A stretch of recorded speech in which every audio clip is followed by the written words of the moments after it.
IND special में आपका स्वागत है और हम बात कर रहे हैं ताई का दर्द।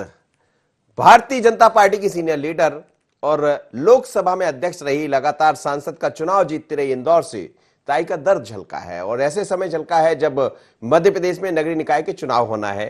इंदौर से जो प्रतिनिधित्व मिलना चाहिए था मंत्रिमंडल में वो नहीं मिला है। जब आज ताई निकली तो फिर पत्रकारों ने कुछ सवाल कर लिए और सवाल किए तो फिर उनका दर्द छलक गया और समझ आया कि रिटायरमेंट की उम्र में क्या होता है। उन्होंने ये कह दिया कि अब मुझे पूछता कौन है। जब उनसे पूछा गया कि किसको टिकट मिलना चाहिए तो उन्होंने कह दिया मुझे पूछता कौन है। तो क्या ये माना जाए कि ताई ये मानकर चल रही है कि अब मैं उम्र के उस पड़ाव पर हूं और मुझे वो सम्मान जो मिलता था वो नहीं मिल रहा। आपको याद होगा कुछ दिन पहले यदि हम बात करें तो ऐसे लोग जिनकी उम्र 70 से ऊपर हो गई है, भारतीय जनता पार्टी उनको मार्गदर्शक बना देती है।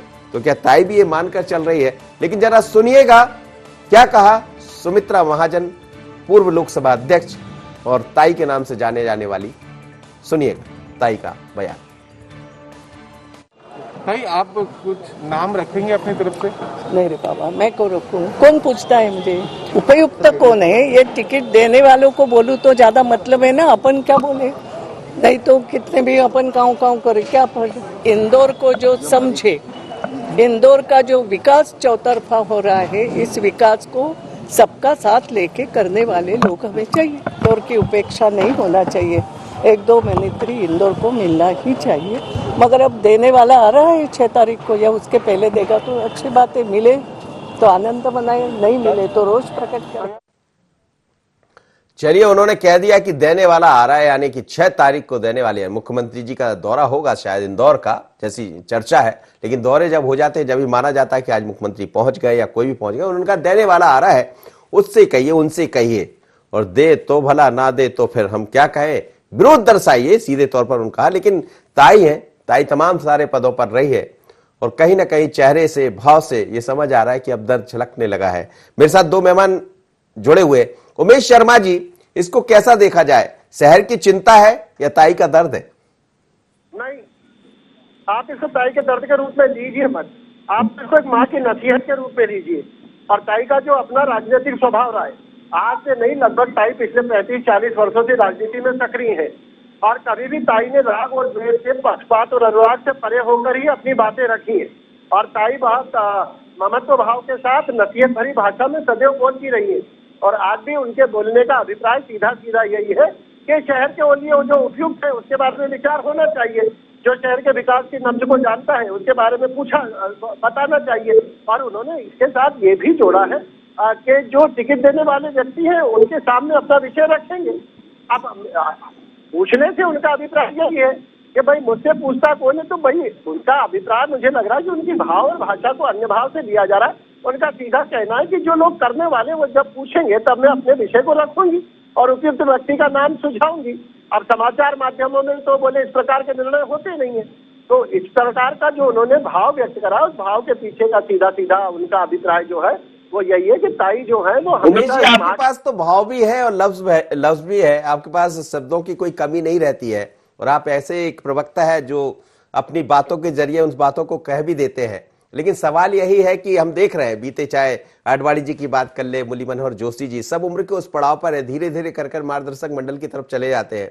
तो क्या ताई भी ये मानकर चल रही कि अब मैं उस तरफ हूं, तो इसलिए कहना पड़ा है कि मुझे अब क्या जरूरत, मुझसे क्यों पूछ रहे हैं, और किसी और से पूछिए, मुझे पूछता कौन है। हल्का सा एक दर्द तो है उसमें।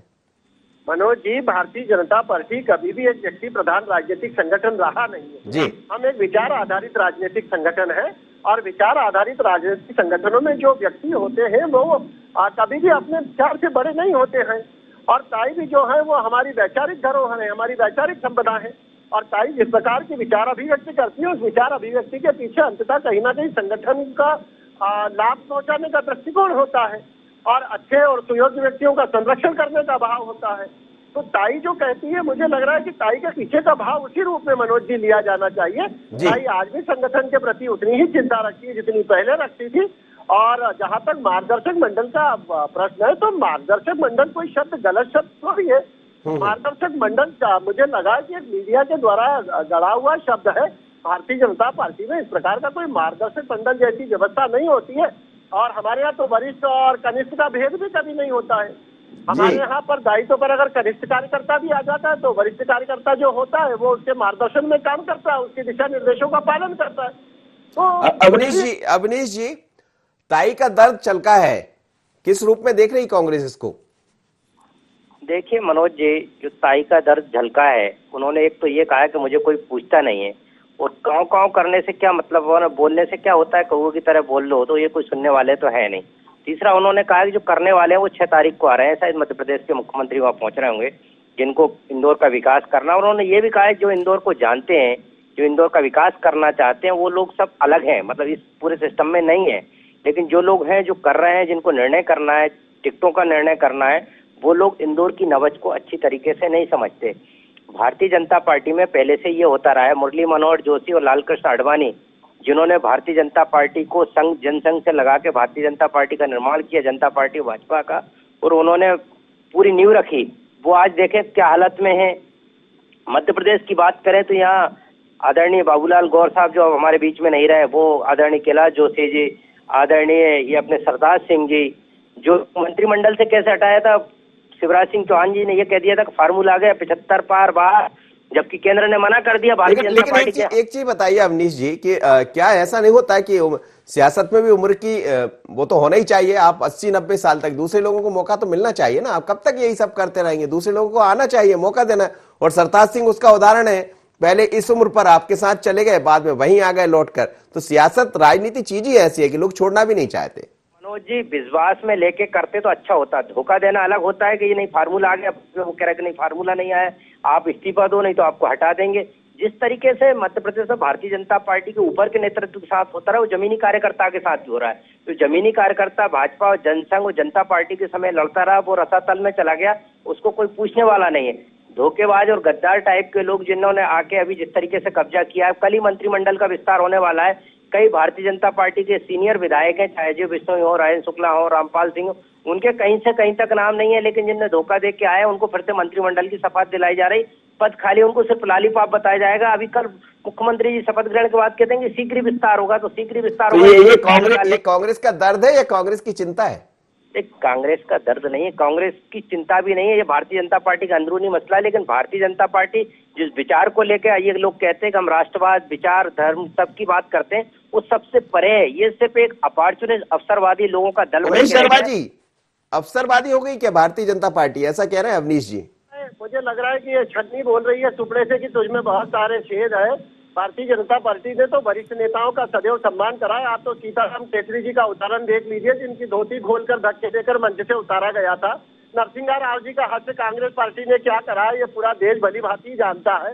प्रणब मुखर्जी ने किस विपरीत परिस्थितियों में कांग्रेस के अंदर खिन्नता के साथ अपने आप को सिमटा लिया था, ये पूरा देश जानता है।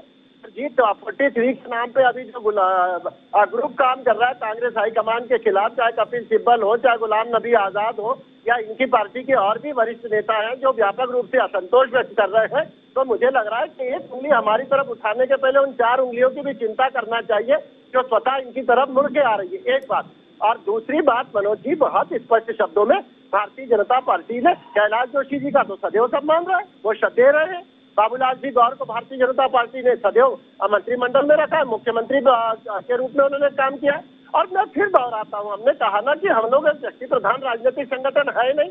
अब मंत्रिमंडल में कौन शपथ ले रहा है? स्वाभाविक रूप से तुलसी सिलावट जी और गोविंद राजपूत जी पहले से मंत्री थे और उनका कार्यकाल चूंकि समाप्त हो गया था और 6 महीने के अंदर चुनाव नहीं हो पाए थे, 15 दिनों का अंतर पड़ रहा था, इसलिए उन्होंने इस्तीफा दिया और स्वाभाविक रूप से उनका अधिकार बनता है, उनको उनके अधिकार को प्रदान करा जा रहा है। इसमें कांग्रेस के मित्रों का पेट क्यों दुखना चाहिए? अवनीश जी, पेट में दर्द क्यों? देखिए मनोज जी, दर्द तो भारतीय जनता पार्टी के नेताओं का झलक रहा है। मंत्रिमंडल की विस्तार की बात करें, सुमित्रा ताई को गवर्नर बनाने का पहले इन्हें आमंत्रण दिया कि लोकसभा मत लड़ो आप, तो आपको कहीं एडजस्ट किया जाएगा। कैलाश जोशी जी कई बार नाम आया कि नहीं अब इनको गवर्नर बना दिया जाएगा, लोकसभा का टिकट काट के दूसरे को दे दिया गया, जब भी वो उनका कहीं नाम नहीं आया। मैं कह सकता हूँ भारतीय जनता पार्टी में मलाई को लेकर जो लड़ाई चल रही है, तो मलाई खाना चाहते हैं ये सब लोग, वो बहुत लेकिन बीजेपी तो ये कहती है कि मलाई सबको मिलेगी। मतलब आप देखिए, जब आपका मौका आएगा, जो युवा लोग हैं जो कहीं से चलकर वहां पहुंचे उनको भी मौका मिलता है, उसका उदाहरण इंदौर भी है। देखिए युवा लोगों को मौका मिलना चाहिए, लेकिन सीनियर लोगों को धोखा देके नहीं, साफ सुथरी बात करना चाहिए, बैठ के बात करना चाहिए कि इसको शामिल करेंगे, इनको नहीं करेंगे। अब युवाओं के नाम पे आप देखेंगे तो युवाओं के नाम पे खूब कह रहा है भारतीय जनता पार्टी के अंदर, जिस तरीके से लोगों को भरगलाया जा रहा है, जिस तरीके से ऊपर की लाइन चल रही है, भारतीय जनता पार्टी को प्रजातांत्रिक व्यवस्था नहीं बची। अमित शाह और नरेंद्र मोदी चलिए सर, बहुत बहुत धन्यवाद, आप दोनों मेहमानों का मेरे साथ जुड़े। और लेकिन यही कहा जाता है कि जिनके घर शीशे के होते हैं वो दूसरों पर पत्थर नहीं उछाला करते। अविनाश मेरे साथ जुड़ रहे हैं, हमारे संवाददाता, उनसे समझ लेते हैं कि आखिर ये बात क्यों कह गई ताई। अविनाश, क्या कहेंगे आप? ताई ऐसा क्यों कह गई ये बात आकर कि इतनी बड़ी बात हमें करना पड़ रही? बिल्कुल मनोज जी, आपको बता दें कि जिस तरीके से सुमित्रा महाजन जी की बात अगर हम करें तो विधानसभा चुनाव के टाइम भी जब उनसे ये पूछा गया था कि आपके लिए जो है वो अभी प्रत्याशी चयन को रोका गया है, ताई उस समय विदेश में थी, हालांकि उस समय उनके पास लोकसभा अध्यक्ष का पद था, तो साफ तौर पर उन्होंने मना कर दिया था कि भैया मेरे लिए रोकने की कोई आवश्यकता नहीं है और मुझे कोई नहीं, इससे लेना देना नहीं है कि किसको चुना जाता है। हालांकि पार्टी के आला नेता जो है वो भी ताई के घर गए थे और उसके बाद ही जो इंदौर की जो विधानसभा के प्रत्याशी हैं भाजपा के, वो यहाँ पे तय हुए थे। इसके बाद अगर लोकसभा की बात करें तो ताई ने जब लिखित में दिया था कि जो प्रत्याशी है वो किसी को भी बनाया जा सकता है, मेरी तरफ से स्वतंत्र है, उसके बाद जो इंदौर से शंकर लालवानी जी का नाम जो है वो तय किया गया था। अब जो ताई का दर्द है वो छलक पड़ा है, उनका साफ तौर पर यह कहना है कि मुझे जो निकाय चुनाव हो रहे हैं उसको लेकर मेरे से कोई पूछा नहीं जाता है और मुझसे किसी तरह की पूछताछ अभी नहीं की जाती। वही बात प्रत्याशी चयन की जाए तो उन्होंने साफ तौर पे मना कर दिया गया है कि उनकी तरफ से कोई भी नाम आगे नहीं किया जाएगा। हालांकि उन्होंने ये जरूर कहा है कि इंदौर को जो भली भांति जानता हो, इंदौर की विचारधारा से जो सहमत हो, इंदौर में जो विकास कार्य कर रहे हैं उसको जो सहमत हो और उसको जो गति दे सके, ऐसा प्रत्याशी। चलिए अविनाश, बहुत बहुत धन्यवाद, आप मेरे साथ जुड़े। लेकिन मध्य प्रदेश में सियासत में कई दफा कोई ऐसी बातें भी आ जाती है जो चर्चा का विषय बन जाती है। ताई दरअसल उस रूप में है, इस समय उस उम्र के पड़ाव पर भी है जहां वात्सल्य रूप उनका देखा जाता है, जैसे उमेश शर्मा कह रहे थे। और ताई बात ही बात में ऐसी कुछ जरूर कह जाती है जो चर्चा का विषय बन जाता है। आज ताई का दर्द एक बार फिर छलका है, उनको चिंता भी होगी, लेकिन थोड़ा बहुत पूछ लेना चाहिए। बुजुर्ग आदमी है, थोड़ा सम्मान मिल जाए तो इसका हकदार तो वो है, क्योंकि लगातार वहां से सांसद रही है, जनता ने उनको चुना है और जनप्रतिनिधि के रूप में काम भी किया। लेकिन ताई का दर्द कहता क्या, आने वाले नगरीय निकाय चुनाव में समझ आएगा। आज इतना ही, मुझे दीजिए इजाजत, बने रहिए IND 24 पर।